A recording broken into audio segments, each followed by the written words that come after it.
Muhammadan abduhu wa rasuluh. Allahumma salli wa sallim ala sayyidina Muhammad wa ala alihi wa sahbihi wa barik wa sallim, amma ba'd. Yang dikasihi pengurusi majlis, timbalan pengurusi masjid, jawatan kuasanya, ashabul fadilah, tok-tok guru, tok-tok imam, tok-tok bilal, muslimin muslimat, hadirin hadirat, datuk-datuk, datin-datin, anak-anak yang saya kasihi sekalian. Pertamanya kita rapatkan setinggi syukur pada Allah kerana dengan izinnya kita dapat menghimpunkan diri kita untuk mewakafkan sejuzuk masa kita bagi menempatkan dalam majlis ilmu yang kita harapkan kita termasuk dalam hadis Nabi sallallahu alaihi wasallam, man salaka tariqan yaltamisu fihi ilman sahhalallahu lahu bihi tariqan ilal jannah. Siapa yang berjalan mencari secangkir ilmu, nescaya Allah mudahkan baginya jalan menuju ke syurganya. Semoga kita semua menjadi ahli syurga insya-Allah. Hadirin hadirat yang dirahmati Allah, tajuk yang diangkat perbincangan pada malam ni adalah berkenaan dengan penyakit hati dan bagaimana cara kita merawatnya. Saya mulakan dengan sebuah hadis Nabi sallallahu alaihi wasallam yang disebut oleh Imam Nawawi dalam hadis yang panjang. Dalam matan arba'innya menyatakan, ala inna fil jasadi mudghah iza saluhat saluhal jasadu kulluh wa iza fasadat fasadal jasadu kulluh ala wahiyal qalb. Ketahuilah bahawa pada tubuh badan manusia terdapat segumpal daging atau darah.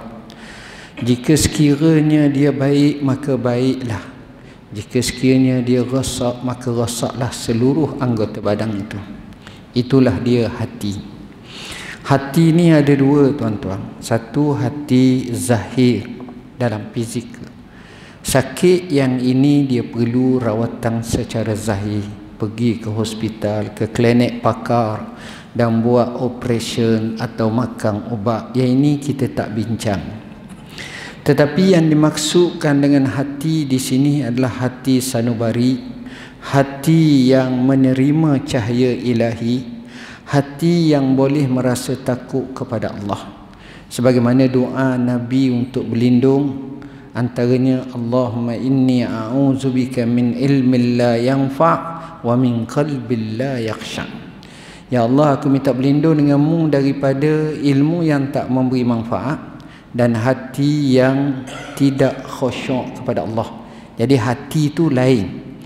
Hati yang kita nak bahaskan hati macam ni lah, hati yang dia sifat maknawi, yang selalu orang Melayu sebut, saya sakit hati, saya suka hati, saya berasa hati, saya orang ni kerah hati dan seumpamanya. Jadi hati-hati seperti inilah yang kita nak bincangkan pada hari ini. Para ulama menyatakan maradul qulub, penyakit hati ni kita boleh bahagikan kepada dua. Pertama, yang membabitkan keadaan seseorang itu. Macam mana membabitkan seorang itu sehingga dia rasa tertusuk, rasa tercengkam pada hatinya, seperti perasaan ham. Ham ni dengan makna duka cita yang melampau. Ham ni dengan makna stres yang membawa kemurungan.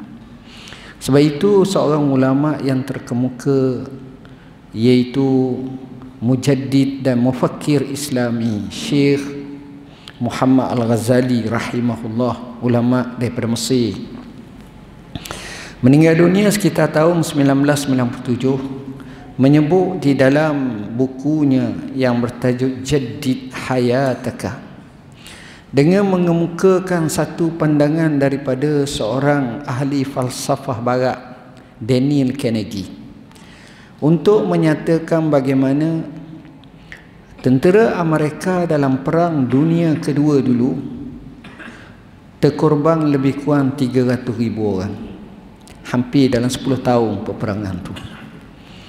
Tetapi menakjubkan, dalam jumlah yang sama masanya di Amerika sendiri, rakyatnya mati kerana stres atau melampau seperti ini, kemurungan 3 juta orang, 10 kali ganda. Yang ini yang diajar oleh Rasulullah SAW dalam hadis sahih yang diriwayatkan oleh Bukhari, yang disebut oleh Abu Umamah Al-Bahili. Bila dia hutang yang banyak, duduk dalam masjid, Nabi kata kepadanya, ma hamalaka ala haza, kenapa pagi-pagi kamu berada dalam masjid ni? Dia jawab, irtakabatni duyun ya Rasulullah, saya dikalahkan oleh hutang, ditunggang banyak hutang. Nabi kata kepadanya, mun nak tak aku ajar kamu satu doa. Doanya, Allahumma inni a'udzubika minal hammi wal hazan, wa a'udzubika minal azzi wal kasal, wa a'udzubika minal jubni wal bukh, wa a'udzubika min ghalabatid daini wa qahrir rijal. Nabi mengajar kepadanya untuk minta berlindung daripada Allah dengan 8 perkara. 8 perkara. Pertama, ham, minta berlindung dengan ham, duka cita. Hazan, duka cita. Ham ni duka cita yang telah lalu, hazan ni masih akan datang, duka cita. Dua-dua ni bala. Dan Nabi mengajar kita dengan satu doa di mana Nabi katakan, la haula wala quwwata illa billah. Dawa perkataan, ucapan dengan sesungguh-sungguhnya kalimah la haula wala quwwata illa billah ini, dia merupakan penawar bagi 99 merawat lebih ataupun sebanyak 99 penyakit. Aisaruhal ham, paling ringan daripadanya penyakit ham. Apa makna ham? Duka cita, keluh kesah yang melampau bahaya, atau dalam bahasa moden zaman sekarang disebut sebagai anxiety. Sebahagiannya dapatan menunjukkan di Malaysia lebih daripada 9 juta yang dalam keadaan stres. Mungkin dalam ni pun ada termasuk penceramah aku. Jangan main. Ini bahaya, tuan-tuan. Baik. Jadi ini penyakit yang memberi kesan kepada jiwaan seseorang. Dan cerita ni tak pelik zaman sekarang. Saya sudah mengajar hari ini, pagi tadi di Masjid Hishamuddin di Sepang. Saya mengajar, mari seorang cakap isu masalah ni. Kemudian datang seorang perempuan, sama isu masalah ni. Itu tu saya bukan jadi konsultan, saya tak buka klinik, tak buka apa-apa. Ni jenis hak mari minta tolong, tanya masalah, nak ceritanya, ini kehidupan. Begitu juga rasa nak marah, semuanya boleh dihilangkan. Semua ni berdasarkan kepada sebab-sebab yang kita tahu puncanya, kita elakkan. InsyaAllah kita akan kupas satu persatu jawapannya. Ini penyakit pertama. Ini penyakit hati. Penyakit kedua, penyakit hati di mana dia tak nampak, dia tak rasa. Tapi ini bahaya, iaitu antaranya kejahilan. Jahil ni bahaya. Dan paling parah lagi, dia rasa dia serba tahu, sedangkan dia jahil. Oh, ini bala. Susah orang macam ni. Ada ulama dia tulis, dia sebut an-nasu arba'ah, manusia tu 4. Rajulun yadri wa yadri annahu yadri fahaza alimun fas'alu. Ada orang tu dia tahu dan dia tahu yang dia tu tahu, itu orang alim, kamu tanyalah dia. Yang kedua, rajulun yadri wa la yadri annahu yadri fahaza ghafilun fanabbihu. Yang kedua, seorang yang tahu tapi dia tak tahu yang dia tu tahu, ini lalai. Hang awak kerja ni macam mana? Awak tahu tapi awak macam tahu. Beri peringatan kat dia. Yang ketiga, rajulun la yadri wa yadri annahu la yadri fahaza jahilun fa'allimu. Seorang yang tak tahu tapi dia tahu yang dia tu tak tahu, maka ni orang jahil, ajar dia. Tapi yang paling parah, nombor 4, rajulun la yadri wa la yadri annahu la yadri fahaza mukabirun famkutuh. Seorang tu dia tak tahu dan dia tak tahu yang dia tu tak tahu. Ini orang panggil bodoh sombong. Orang macam ni cela dia. Tak betul caramu ni. Ni bala ni tuan-tuan. Sebab itu kejahilan ini disebut ada aduwikal jahlu. Musuh kamu yang paling bahaya pada diri kamu adalah kejahilan. Kerana kejahilan menyebabkan menafikan kebenaran dan boleh jadi membatalkan keabsahan sesuatu. Kita rasa kita okey dah, sebenarnya tak betul, jahil. Al-Imam Al-Asma'i rahimahullah, seorang ulama yang terkemuka dalam ilmu tasawuf zaman dulu. Pernah dia berjalan, seketika dia berjalan di tepi tebing sungai, mana jauh lah, bukan betul-betul ni, dia nampak satu khemah. Di luar khemah itu bersama sahabat-sahabat dia, tengok seorang perempuan yang berumur dah mungkin 50-60 tahun sedang tidur. Tidur ni bukan tidur biasa, tidur mengeruh, maknanya tidur sungguh lah. Orang panggil istilah tidur mati. Kemudian dia rasa waktu sudah masuk, dia kejut perempuan. Bangun, bangun. Perempuan tu terpinga-pinga bangun, tanya kenapa? Solat. Perempuan tu terus duduk bersimpuh dan terus semayang. Kawan ni terkejut, sudah berisang, kau buat apa? Semayang. Tanpa wuduk. Kami buat macam ni 40 tahun dah. Buat satu perkara tanpa ilmu. Sebab itu mereka kata wa kullu amalin bighairi ilmin a'maluhu mardudatun la tuqbalu, sebagaimana kata dalam matan Zubab. Setiap amalan yang tidak disertai dengan ilmu, amalannya pasti ditolak dan tak akan diterima oleh Allah. Syarat amalan diterima ada dua. Pertama aswab, kedua akhlas. Apa makna? Betul mengikut sunnah Nabi, mengikut apa yang disebut oleh ulama, fuqaha. Dan yang kedua ikhlas. Bila berlaku keduanya, maka amalan itu amalan yang diterima oleh Allah Subhanahu wa taala. Kemudian begitu juga masalah syubhat, di mana penyakit yang kedua ni, penyakit yang kita tak sedar ni, dia ada dua. Satu dipanggil maradus syubhat. Apa makna? Penyakit tentang syubhat, bahaya.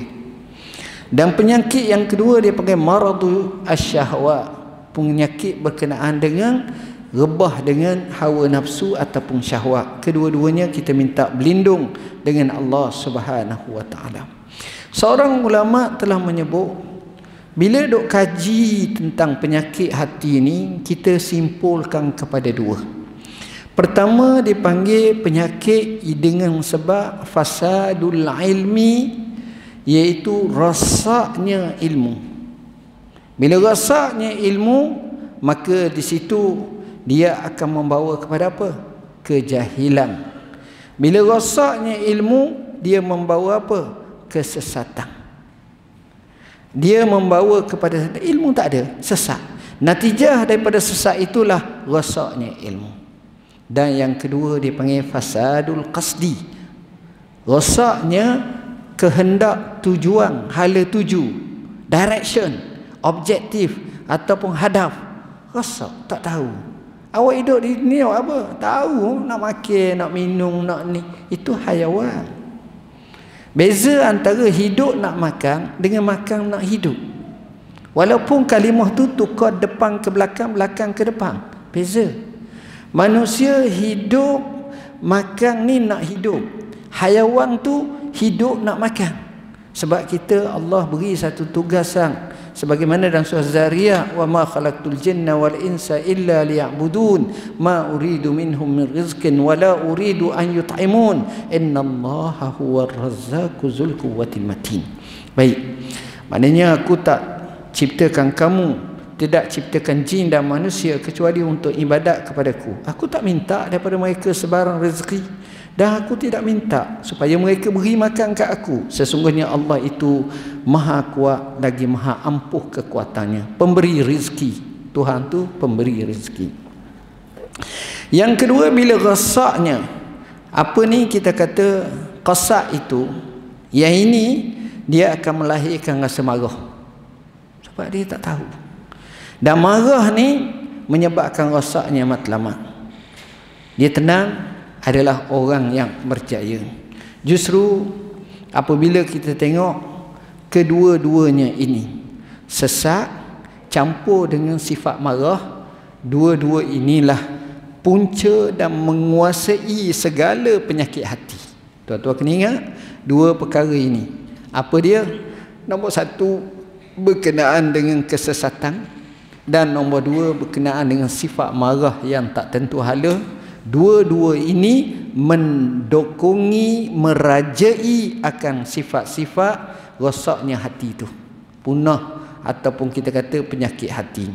Saya baca sebuah hadis yang panjang. Rasulullah SAW bersabda mengikut riwayat Huzaifah bin Yaman radhiyallahu anhu.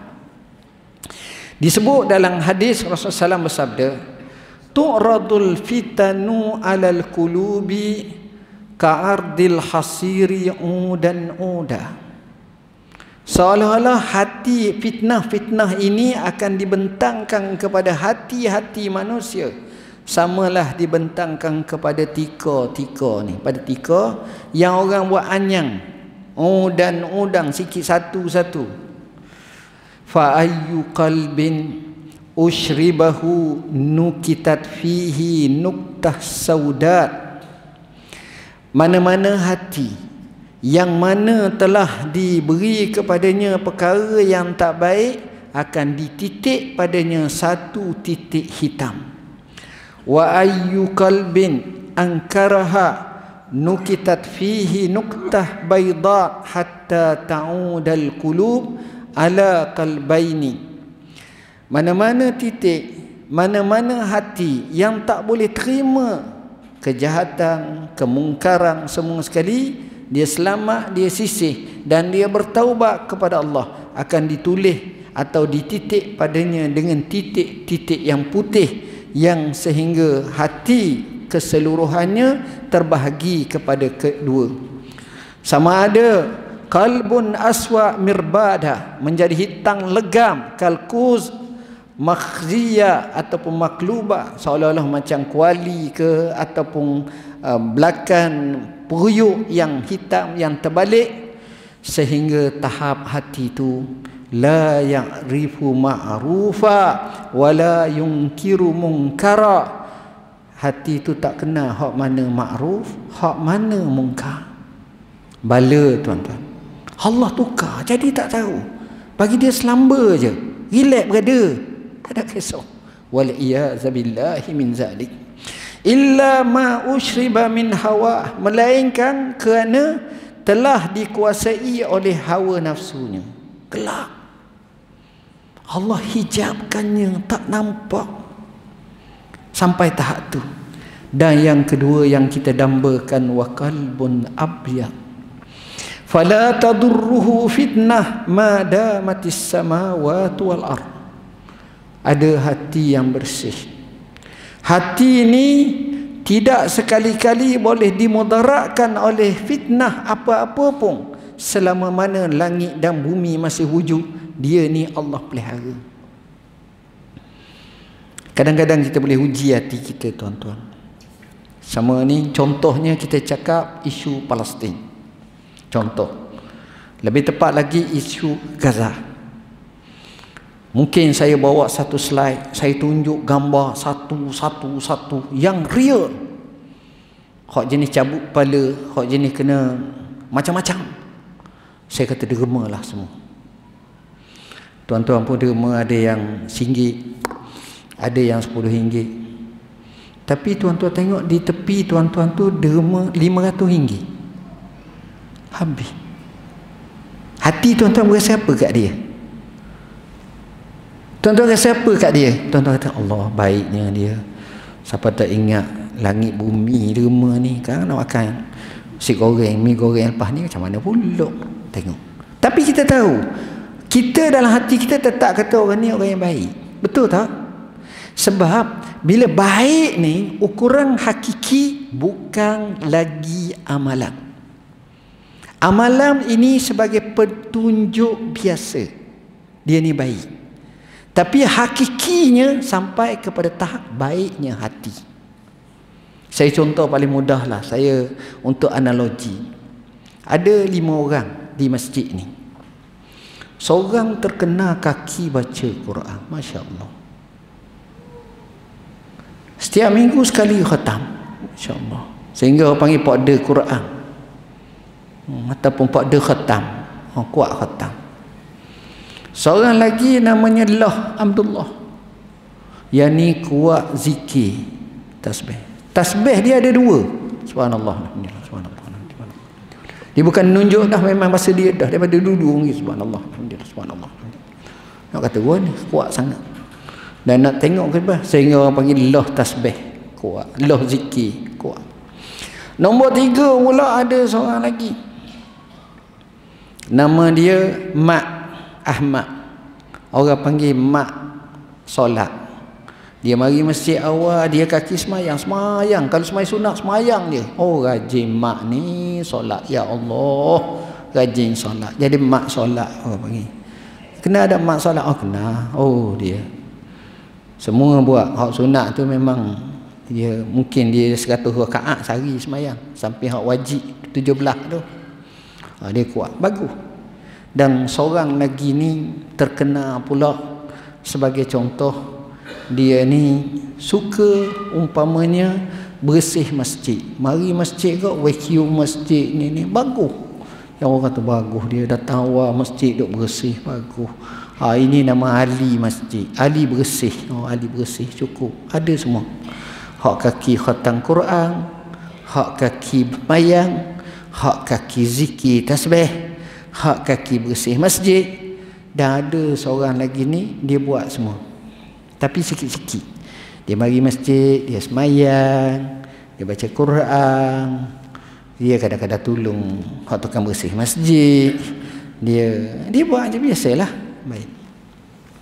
Satu hari 5 orang ni berpakat nak pergi makan nasi Arab. Oh, nasi Arab sedap ni salah satunya di Sabak, di Cyberjaya. Tu suhu tu minat saya lah. Dapat makan. Jadi mereka pun janjilah nak pergi pukul berapa? Pukul 10. Sebab daripada sini jauh kok. Sejam kok sedapnya. Capur ngejeng. Jadi pukul 11 tu sudah mulai order makan. Sebab pukul 11.30 siap tu nak patah balik, nak semayang zuhur pula sini. Dia tak boleh lah. Dah kalau mak semayang ni, kena semayang sini lah. Kena kuat ni. Okey. Pergi. Bila pergi tu order kok dengan bau aroma ni, teh ada ni, nasi hanis, mandi, tak main dah ayam, lem semua, lem, daging. Order, lepas order tu buat tapau pula 2 seorang. Hak lash, dah anak ramai bini ada, buat lash, hak ni makan. Tapi hak yang paling kurang daripada semua itu, dia bawa kereta sendiri. Sebab dia kata dia ada tugas lain. Sudah makan ni, tak sedang dah dia makan laju. Sudah order ni, sudah makan ni, makan laju. Dia kata minta maaf, hamba minta izin dulu. Jadi hak kaki Quran, hak kaki semayang, hak kaki tasbih, hak kaki bersih masjid ni cemah dah. Maknanya kalau bagi ni asalnya bagi 5. Kalau 500, 100 orang. Tapi rasa-rasa mahal banyak lagi, dah order banyak ni. Mungkin pergi 1000. Allah. 200 orang. Lagi dah bajet. Jadi dia pun minta maaf, kata saya minta izin dulu gini. Dia rugi. Kawan-kawan sudah makan ni apa rasa? Bengkak. Mana bengkak? Basa dak anda. Kawan dah lah lama kata duk mayang masjid, tapi perangai ni selak semua. Ni sailang ni sengaja. Lari awal tak nak bayar tu. Perangai. Hak kaki ni pun syak gini. Akhirnya panggil lah dia punya cashier. Cek berapa? Kena 1,200. Allah. Kawan ni kata aku buat 200.5. Hak ni kata aku 400 tapi membayar balik lah sikit tu. Hak ni kata gini. Cek nak bayar tu kupu. Sambil-sambil duk maki dalam hati masing-masing kepada kawan seorang tu, tak faham ni. Nak kupu semua, nak pergi bayar. Tiba-tiba cashier tu kata, kawan awak bayar dah semua sekali dan dia sediakan bekalan pula kepada awak. Tuan-tuan, 4 orang ni naik kereta, semua pakak maki diri masing-masing. Jahat aku, syok ke orang tak betul. Baik dia. Aku ingat dia dak tu. Baik semua dia. Baik semua dia. Banyak. 1,200. Lepas tu bagi pula kita 2 seorang. Hak besar pula. Tak main ayam, main daging semua. Oh, sedapnya. Baik. Semua pakak kata baik. Jadi di situ siapa yang paling baik? Hak lari awal tu. Walaupun dia dari segi amalan lain tak kuat, sebab hati dia baik, dia sanggup. Tengok tuan-tuan, ni masalah hati. Jadi di situlah pentingnya kita jaga hati, dan bagi saya masalah seperti ini memang penting. Saya teruskan lagi kepada masuk waktu kau apa tak tahu ni. Kita ceramah sampai pukul apa? Isyak ke sampai 3 jam boleh? Boleh? Kalau boleh tu maknanya tak boleh lah. InsyaAllah isyak kita berhenti sekejap, saya sambung 8.30 kita berhenti lah. Okey. Seterusnya yang kedua, bila kita tahu macam ni, iaitu rasaknya nawaitu, hadaf, tujuan, dan rasaknya ilmu dan i'tiqad ini, sebenarnya ini berdasarkan kepada satu nas ilahi. Allah menyebut, kallazina min qablikum kanu ashadda minkum quwwatan wa aktsara amwalan wa aulada fastamta'u bi khalaqihim fastamta'tum bi khalaqikum kama istamta'a allazina min qablikum bi khalaqihim wa khuttum kallazina khadu ulaika habitat a'maluhum fid dunya wal akhirah wa ulaika humul khasirun. Ayat ini cukup merasa gerung kat kita. Samalah mereka sebelum daripada kamu ni, umat zaman dulu. Ada yang mereka mempunyai kekuatan yang jauh lebih kuat pada kamu. Oi, orang zaman dulu kuat-kuat tuan-tuan. Tuan-tuan tengok piramid. Satu batu saja berpuluh-puluh tang. Hak kecil. Kalau hak besar tu tak tahu. Rebeh bahu kita ni, pukul, pikul. Tak tahan. Kuat. Dan ada yang mempunyai harta benda yang banyak. Kaya, Qarun macam mana kaya. Ada mempunyai anak yang ramai, kuat, pengaruh yang ramai, kuasa yang besar. Dan mereka bernikmat-nikmatan dengan kurniaan Allah pada mereka, dengan keadaan tabiat mereka. Maka begitulah kamu dengan cara kamu, sebagaimana yang terdahulu daripada kamu telah bernikmat-nikmatan, dan kamu akhirnya termasuk di kalangan golongan yang lalai, sebagaimana mereka yang akhirnya rugi amalan kamu di dunia dan akhirat. Mereka itulah golongan orang-orang yang rugi. Jadi nas ini, kata ulama, merasa bernikmat-nikmatan dengan apa yang kita perolehi bagi mengikut nafsu syahwat kita. Ini satu benda yang bala. Ni nas menyebut. Dan yang kedua lebih bahaya lagi, mereka masuk dalam acara syubhah-syubhah yang batil. Ini parah. Nas ni mengajar kepada kita 2 isu, iaitu masalah ikut secara syahwat, dan yang kedua ikut secara syubhah.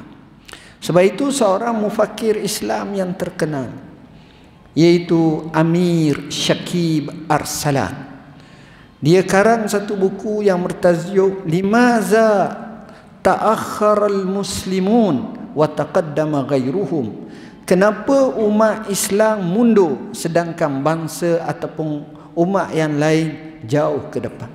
Sedangkan kita lead dunia dulu, tapi kita terkebelakang. Tuan-tuan tengok masa perang Hamas ataupun perang Palestin tu, tengok senjata. Kalau Israel tu, ya Allah, tak lepas kita, Syekh. Saya pernah dengar mereka duk bahas, tuan-tuan lagi banyak cari tengok. Satu hari mereka terpaksa belanjakan 1.3 bilion. Itu bukan Malaysia, USD. Satu hari. Perang berapa hari dah? 36 dah hari ni, 37 dah. Kalau tuan-tuan tengok belanja orang Selangor, mungkin 3 bilion, 4 bilion je. Tak lepas hari dia je. Berapa banyak harta habis. Teruk tengok.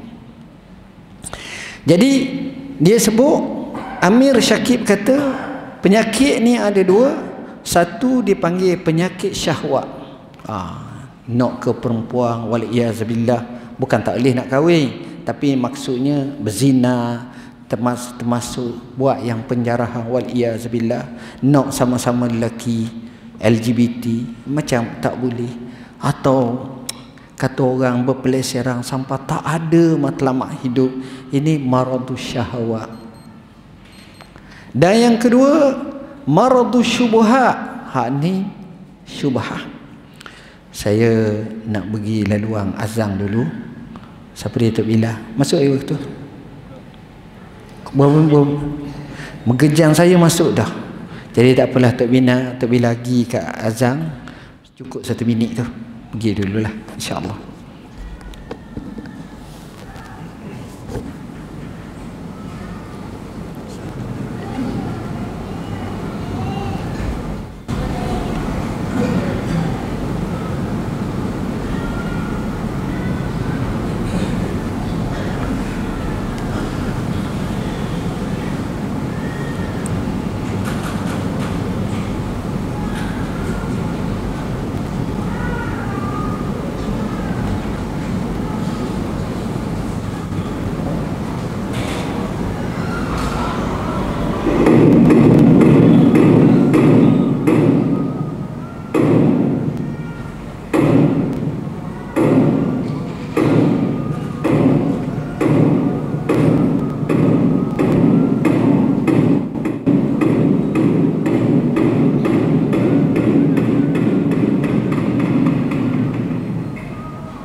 Hadirin hadirat muslimin muslimat yang dirahmati Allah, izinkan saya ambil antara 15 ke 20 minit saja lagi.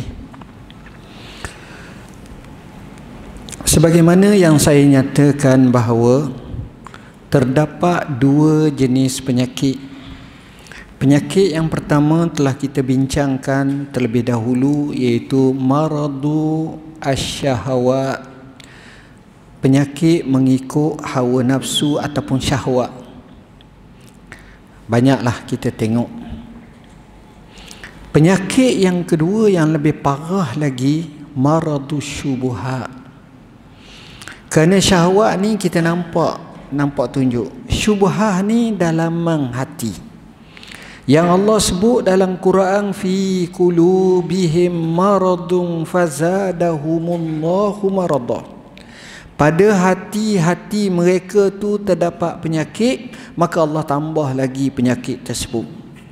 Di mana penyakit ini, kata Syekh Sa'di dalam kitabnya tafsir, bahawa penyakit hati mereka ni seperti rasa syak, rasa syubhah, munafik, semuanya sakit hati. Saya contoh. Boleh tak kita yakin sembahyang ni membawa kepada kejayaan, kemenangan dalam hidup? Kita masih lagi merasakan boleh jadi ya, tapi boleh jadi tak juga. Saya tengok orang sembahyang pun ramai kok susahnya, teruknya, begiang-begiang. Kita tak yakin. Walaupun kita dengar setiap kali Tok Bila azan, Tok Bila sebut hayya 'alas salah, hayya 'alas salah, hayya 'alal falah, hayya 'alal falah. Tuan-tuan, bahasa mudah, bila sebut hayya 'alas salah, kita faham nak mana? Maknanya kita kena pergi masjid, kita kena pergi ke surau, kita kena pergi dekat muazzin azan tu. Sebab dia kata marilah sembahyang. Sebab itu masa jawab kita tak kata hayya 'alas salah juga. Seolah-olah dia ajak kat kita, kita ajak kat dia. Mana boleh gitu. Sebab itu kita jawab la haula wala quwata illa billah. Maknanya usaha apa, buat apa pun tak ada upaya kecuali Allah. Kita nak pergilah ke sana. Tetapi ayat yang kedua ataupun bahasaan yang disebut oleh Tok Bila muazzin ni, hayya 'alal falah, marilah menuju kejayaan. Nak menuju kejayaan ke mana? Maknanya dengan solat itu akan menuju kejayaan. Itu maksudnya. Sebab itu orang yang konsisten jaga sembahyang, dengan tersendirinya dia jaga waktu, dia jaga masa, dia akan lebih tepat, dan dia ada agenda yang dia boleh susung dengan sebaik. Itulah lebihnya tentang solat. Baik, kita kadang-kadang rasa syak, kadang-kadang kita hanya hukum zahir. Apa kata kita nak berdepan dengan firman Allah, kam min fi'atin qalilatin ghalabat fi'atan katsiratan biiznillah. Berapa banyak jumlah kumpulan yang kecil dapat mengalahkan jumlah kumpulan yang besar dengan izin Allah. Kita boleh percaya tak? Kita tengok musuh besar, orang Islam ataupun umat Islam yang benar-benar tak ramai. Kita percaya dia boleh menang? Tak percaya. Mana boleh. Tapi ini yang telah disejarahkan secara sebenarnya, dan kita boleh cek. Daripada zaman Nabi, Perang Badar, tentera Islam 330 orang lebih je, 313 orang je. Tentera musuh hampir 1000, ada kata 1000 lebih. Saya sebut dalam buku Garis Masa Hayat Rasulullah SAW. Banyak kisah-kisah. Sama juga perang Uhud. Kita hanya 1000, lari 300, tinggal 700. Sama juga perang Khandaq. Kita hanyalah 3000, musuh 10,000. Perang Uhud, kita hanya 700, musuh 3000. Semua banyak. Tapi natijah berpihak pada kita. Sebab apa? Sebab kita bukan kita. Kita ni ada satu kalimah biiznillah, dengan izin Allah. In tansurullah yansurkum. Kalau kamu tolong Allah, Allah tolong kamu. Wala yansurannallahu man yansuruh innallaha laqawiyyun aziz. Allah pasti menolong orang yang menolong Allah. Dan Allah Maha Kuasa lagi Maha Perkasa. Maknanya di situ nak yakin. Boleh ke tidak? Kadang-kadang kita terlepas pandang. Kita tengok dua keluarga. Satu keluarga Allah bagi pada dia rezeki yang melimpah ruah. Dua-dua ni suami isteri gaji tak kurang 30-40 ribu. Mungkin lebih. Anaknya 3 orang. Tapi satu keluarganya kerjanya mungkin Tok Bila, mungkin Tok Imam. Dapatlah dalam 4,000, 3,000 tu lepas noreh getah sikit ataupun jual cincau ke capur pula dengan juru nikah. Nak nikah bukan tiap-tiap hari. Ada masa juga, masa cuti banyaknya hari tu. Adalah, dapatlah 3-4 ribu. Anak 10. Ustaz, Tok Imam, Ustaz, Tok Bila anak ramai. Waktu 3. Tapi 20 tahun kemudian anak Tok Imam ni semua berjaya pegang, duduk di Putrajaya, Cyberjaya, ketua pengarah, businessman, pakar ni, pakar tu, bahagian ni, berjaya. Tapi kadang-kadang anak sahabat kita ni tak berjaya. Banyak dah berlaku depan mata.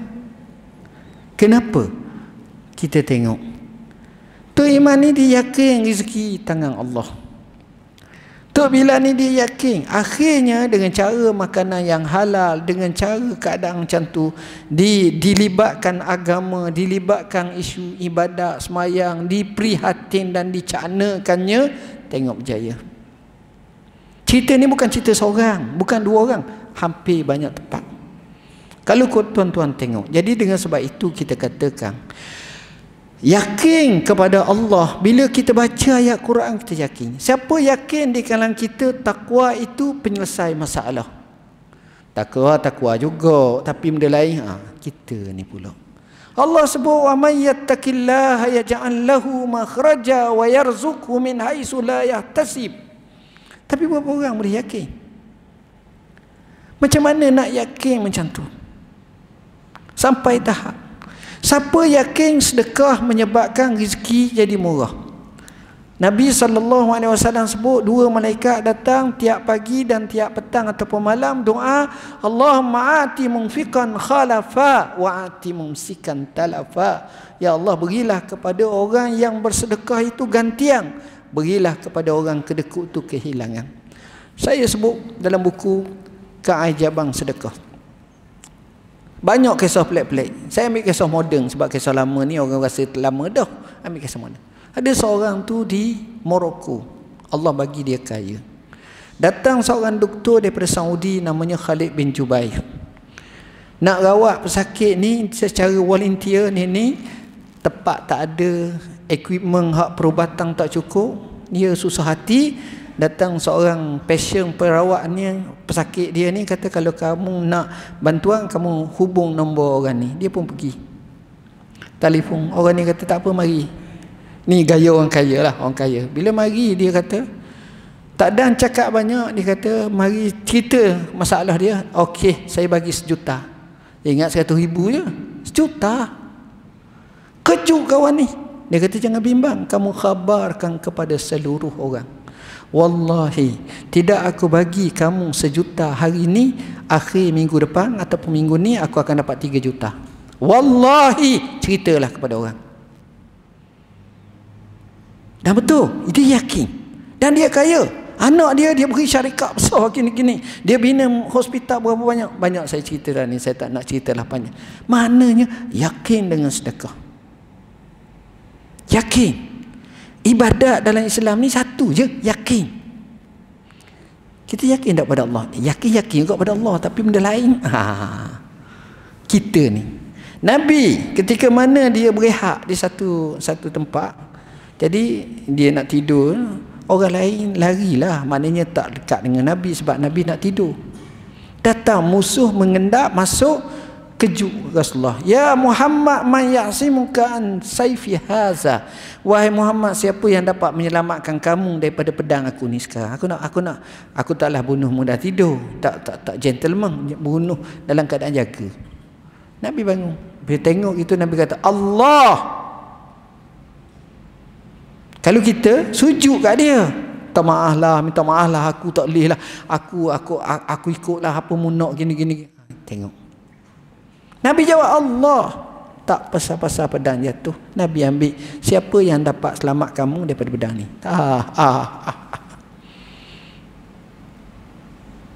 Macam mana tahap yakin Nabi?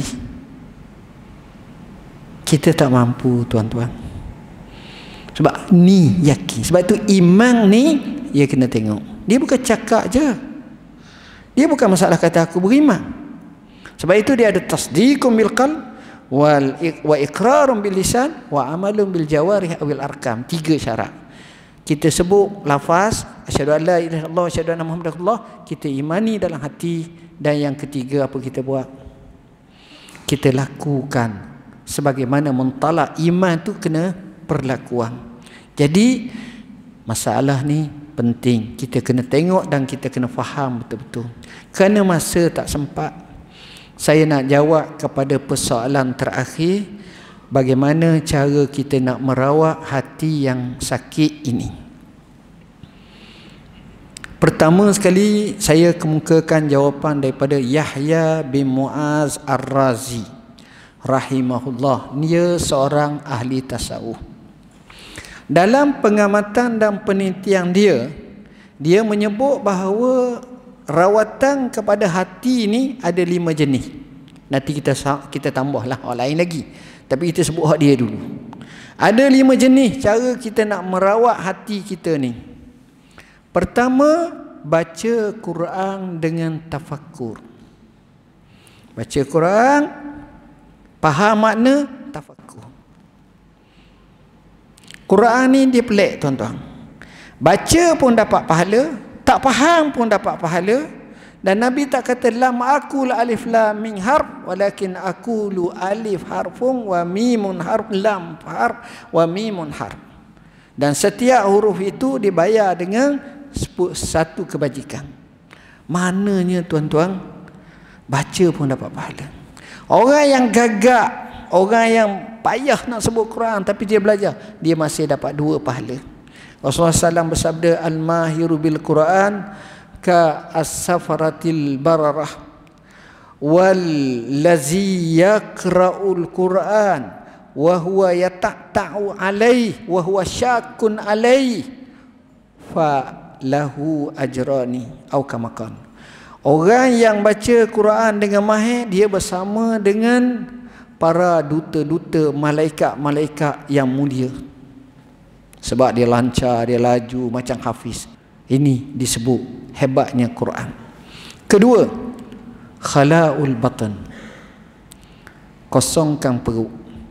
Apa makna kosongkan perut? Bahasa mudah, banyakkan puasa sunat. Puasa ni baik. Kerana orang puasa ni, tuan-tuan, dia akan ingat kebesaran Allah. Dia akan merasakan kepada orang-orang miskin susah. Kita duk makan sedap. Tuan-tuan fikir macam mana rakyat Gaza? Adakah dia buat barbecue sekarang? Memang api banyak, mereka letup sana letup sini, tapi api tu orang dah buat barbecue, orang lari. Bahaya. Ini dia akan mengajar puasa. Sebab itu Nabi Allah sebut bila puasa, la'allakum tattaqun, dapat takwa. Puasa.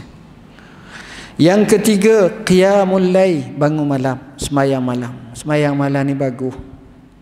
Dalam riwayat menyebut sembahyang malam ni dia dapat mencegah kemungkaran. Dia dapat mencegah penyakit-penyakit. Dia dapat mendekatkan kepada Tuhan. Banyak kelebihan. Al-Hasanul Basri ditanya, kenapa orang sembahyang malam mukanya jernih bersih? Kerana waktu malam dia telah berkhalwah dengan Tuhannya, maka Allah bagi sinar cahaya pada wajahnya pada keesokan hari. Sembahyang malam luar biasa. Imam Ahmad bin Hanbal radhiyallahu an berkata, mana mungkin pelajar ilmu meninggalkan salat malam. Para sahabat radhiyallahu anhum yang dirakamkan dalam Quran, kanu qalilan minal laili ma yahjaun wa bil ashari hum yastaghfirun. Mereka itu sedikit sekali waktu malam mereka tidur kerana asyik sembahyang malam, dan apabila fajar hampir menyinsin, dia banyak beristighfar kepada Allah, astaghfirullahalazim wa atubu ilaih atau seumpamanya. Yang keempat, tadarruk ketika sahur. Apa makna tadarruk? Duduk berteleku di atas sejadah, mengangkat kedua belah tangannya, munajat kepada Allah Subhanahu wa taala dengan berdoa kepada Allah, dan disitulah kekuatan yang ada pada seseorang dalam pembersihan hati. Dan yang kelima, bersahabat atau hadir dalam majlis orang-orang soleh. Macam kita hadir dalam majlis ilmu, sekurang-kurangnya kita tengok. Bila kita tengok orang soleh, kita rasa Allah teruknya aku, perangai aku macam ni. Bila kita berkawan, kita akan tahu ada orang tu baik. Tiba-tiba kita tengok, Masya Allah, orang ni jauh lebih baik. Oh, hak ni amat baik. Oh, hak ni baik. Tapi semuanya itu yang terbaik Rasulullah sallallahu alaihi wasallam. Tu tak dapilah. Tapi di situ kita akan cuba buat. Kita akan cuba buat, dan hati kita pun jadi bersih. Dan saya tambah lagi, yang keenam, kita hendaklah selalu hadir majlis ilmu. Kerana dengan majlis ilmu ini, tuan-tuan, kita dapat buah fikiran baru, penambahan maklumat dan makrifah baru yang akan menjadi lampu suluh atau pelita dalam kehidupan kita. Dan di situ baru kita tahu okey ke, KO ke, TKO ke, boleh ke, tak boleh ke, teruk ke, dan seumpamanya. Dan seterusnya, antara cara nak rawat hati adalah kita sentiasa nasihat menasihati. Kita tengok nasihat para ulama, nasihat orang-orang yang hukama, nasihat para nabi, Rasulullah, para sahabat, semuanya itu menjadi direction kepada kehidupan kita. Saya sebut dalam buku Anakku, Inilah Pesanan Abah. Sama juga tinta nasihat untuk penuntut ilmu. Sama juga dengan salam terakhir. Ini akan memberi kepada kita rawatan hati kita. Seterusnya, jangan lupa banyak berdoa. Kerana doa ini adalah senjata bagi orang beriman, otak kepada ibadat berdasarkan kepada nas, dan dengan doa itulah membawa kehidupan kita yang baik. Saya sebut dalam buku Inilah Doaku. Allah sebagaimana kata pujangga, Allahu yaghdabu in tarakta su'alahu wa bunayya adama in sa'altahu yaghdabu. Allah murka kalau kamu tak doa kepadanya. Manusia kalau kamu minta banyak, dia marah pula. Itu beza. Sebab Allah ni luas kuasa dia. Saya sebut dalam sebuah hadis yang disebut dalam apa yang dinyatakan dalam hadis 40. Bagaimana hadis kursi, Allah kata, lau anna insakum wa jinnakum wa awwalakum wa akhirakum fi sa'idin wahid.